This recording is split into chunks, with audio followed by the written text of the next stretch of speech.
जी अस्सलाम वालेकुम and you are watching Mughals art of cooking. कैसे हैं सब फ्रेंड्स? जी तो आज हमारे किचन में बनने जा रही है peri peri chicken leg patties और बिल्कुल डिफरेंट स्टाइल से बनाएंगे। तो चलिए स्टार्ट करते हैं इस मज़ेदार सी रेसिपी को बनाना।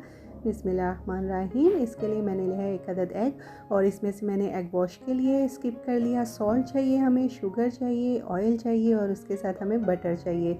ऑल पर्पज़ फ्लावर चाहिए 2 कप्स और उसके साथ हम इसकी नीडिंग करेंगे। तो हमने लिया है पानी 1/2 कप। इसके अंदर हम डालेंगे एग और उसके साथ डाल देंगे नमक, साथ में ऐड कर देंगे शुगर, ऑयल भी ऐड कर देंगे इसके अंदर। बटर हम बाद में लेयरिंग के लिए यूज़ करेंगे। इसके अंदर हम डाल देंगे ऑल पर्पज़ फ्लावर और फ्लावर को आपने पहले स्पैचुला से अच्छी तरह से मिक्स कर लेना है और अगर रिमेनिंग पानी की ज़रूरत पेश आए तो आप इसमें पानी डाल सकते हैं। एटलीस्ट हमने इसकी जो है बिल्कुल सिंपल और सॉफ्ट डो जो है वो नीड करनी है। उसके बाद काउंटर पे मैंने इसे डाल दिया है। अब हमने इसकी नीडिंग स्टार्ट करनी है। नीडिंग आपने करनी है इसकी तकरीबन 15 टू 20 मिनट्स तक। इसी तरह से बहुत ही ज़्यादा सॉफ्ट होनी चाहिए डो, क्योंकि हमने इसकी बिल्कुल पोलाइट सी एक लेयर बनानी है और उसके बाद फिर हमने इसके पैटीज़ बनाने हैं। तो उसके लिए हमें जो है वो नीडिंग करनी बहुत ज़्यादा इम्पोर्टेंस रखती है। ये देखिए इसी तरह से मैं नीड करती जा रही हूँ और आपने हाथ से ऐसे ही करते जाना है इसे।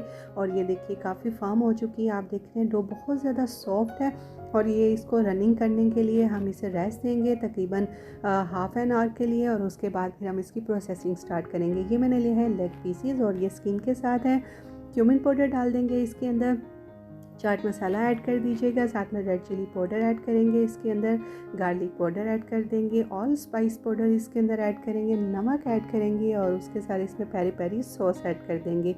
इसे आप स्किप भी कर सकते हैं और साथ में हम इसमें विनेगर ऐड करेंगे। अच्छी तरह से इसे आप रब कर दीजिएगा और उसके बाद हम इसकी फ्राइंग करेंगे। और फ्राइंग हम बिल्कुल इसकी थोड़े सी ऑयल के अंदर करेंगे क्योंकि हमने इसे जस्ट शैलो करना है और उसके बाद फिर हम इसे बेक करेंगे और बेकिंग में ये अच्छे से जो है वो टेंडर हो जाएगी। और इसे आपने हाई फ्लेम पे ही करना है ताकि इसके जूसेस जो है वो रिलीज़ नहीं होने चाहिए। तो ये देखिए एक तरफ से आपने कलर आने के बाद इसे टर्न ओवर कर देना और उसके बाद दूसरी तरफ से भी इसका गोल्डन कलर आ जाए और उसके बाद फिर हम इसे बेक करने के लिए रखेंगे।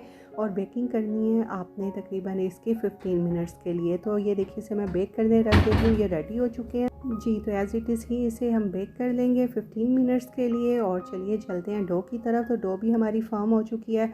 काउंटर पे डस्ट करेंगे फ्लावर और उसके बाद आपने डो को इसके ऊपर रख के 2 पार्ट्स में पहले डिवाइड कर लेना है और फिर आपने इसको 4 पार्ट्स में डिवाइड करना है। और उसके बाद हम इसको रोल अप करेंगे और रोलिंग पिन की मदद से आपने इसे अच्छी तरह से रोल कर लेना है। ये देखिए इस तरह से टैप करते हुए और बिल्कुल थिन आपने जो है इसे रोल करना है।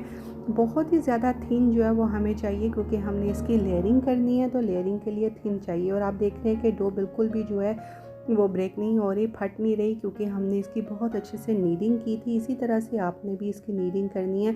फिर डो जो है वो बहुत ही ज़्यादा जो है सॉफ्ट रहेगी और सॉफ्ट डो ही होनी चाहिए। इसके ऊपर मैं अप्लाई कर रही हूँ बटर और बटर मेरे पास है रूम टेम्परेचर का। और दूसरे वाली भी मैंने इसी तरह से रोल अप कर ली थी। तो अब ये इसके ऊपर इस तरह से लेयरिंग लगा देंगे। अगेन इसके ऊपर हम लगाएंगे बटर और इस तरह से 4 लेयरिंग जो है वो हम इसकी कर देंगे। और 4 लेयरिंग के बाद अगेन आपने इसके ऊपर बटर अप्लाई करना है इस तरह से। और बटर जो है वो आपका ज़्यादा मेल्टेड नहीं होना चाहिए और ना ही ज़्यादा सॉफ्टन होना चाहिए।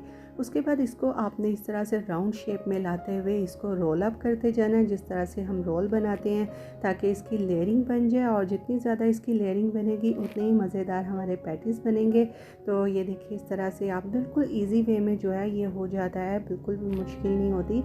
इसे रोल अप कर दीजिएगा और उसके बाद फिर रोल करने के बाद इक्वली हम इसको पार्ट्स में डिवाइड कर देंगे। तो ये देखिए इसके बाद आप इसे थोड़ी देर के लिए फ्रीज़र में भी रख सकते हैं ताकि जो हमने बटर अप्लाई किया था वो थोड़ा सा फ्रीज़ हो जाए और उसके बाद इजीली जो है ये हो जाएंगे। इसको मैं इन पार्ट्स में डिवाइड करने के बाद इसके मैं बॉल्स बना लूँगी। और ये देखिए इस तरह से मैं इसे डिवाइड कर रही हूँ। इजीली जो है वो हो जाते हैं। नाइफ़ से भी कर सकते हैं आप। और ये देखिए इसकी लेयरिंग कितनी अच्छी बन गई है। अब आपने इस तरह से इसको ऊपर वाली लेयर साइड से टैप कर देना है। बाकी के भी सारे इसी तरह से बना लेने हैं और उसके बाद आपने इसे क्लिंग रैप से कवर करके फ्रीज़र में रख देना है। तो इसे हम फ्रीज़र में रखते हैं। तब तक हम देखते हैं हमारी जो हमने रखी थी लेग पीस होने के लिए, बेक होने के लिए, वो भी बेक हो चुके हैं। उनको भी निकाल लेते हैं क्योंकि ये हमें ठंडा करना है। ये देखिए अच्छे से बेक हो चुके हैं, बिल्कुल टेंडर हो चुके हैं।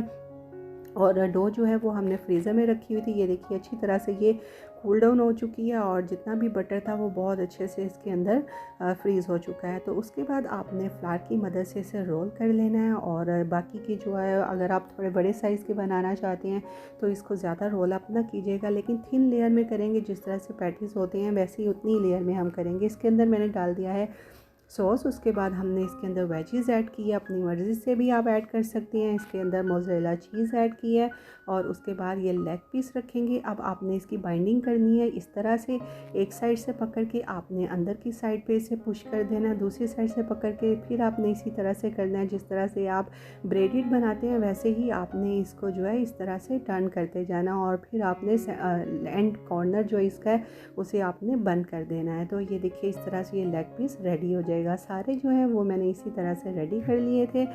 उसके बाद आपने इसके ऊपर एग वॉश लगानी है जो कि हमने पहले ही निकाल के रख ली थी और ये अच्छी तरह से अप्लाई कीजिएगा। इसे हमने बेक किया है तकरीबन 30 to 40 मिनट्स के लिए। तो ये देखिए जी मज़ेदार लेग पीसीस हमारे रेडी हो चुके हैं पैटीज़ के स्टाइल में और बहुत ही यूनिक रेसिपी है, सिंपल रेसिपी है लेकिन टेस्ट में बहुत ही यमी है। तो इस रेसिपी को ज़रूर ट्राई कीजिएगा और अपना फीडबैक देना मत भूलिएगा। और रेसिपी अच्छी लगी हो तो चैनल को सब्सक्राइब कीजिएगा, लाइक कीजिएगा और बेल आइकन क्लिक कीजिएगा। ये देखिए बिल्कुल बहुत ही ज़्यादा जो क्रिस्पी हैं और सॉफ्ट भी हैं और टेंडर भी हैं। और उसके बाद जो अंदर हमने इसकी फिलिंग किया है ये देखिए कितने ज़्यादा क्रिस्पी है। तो मज़ेदार रेसिपी रेडी है। मिलते हैं न्यू रेसिपी के साथ। टिल देन अल्लाह ने के बाद।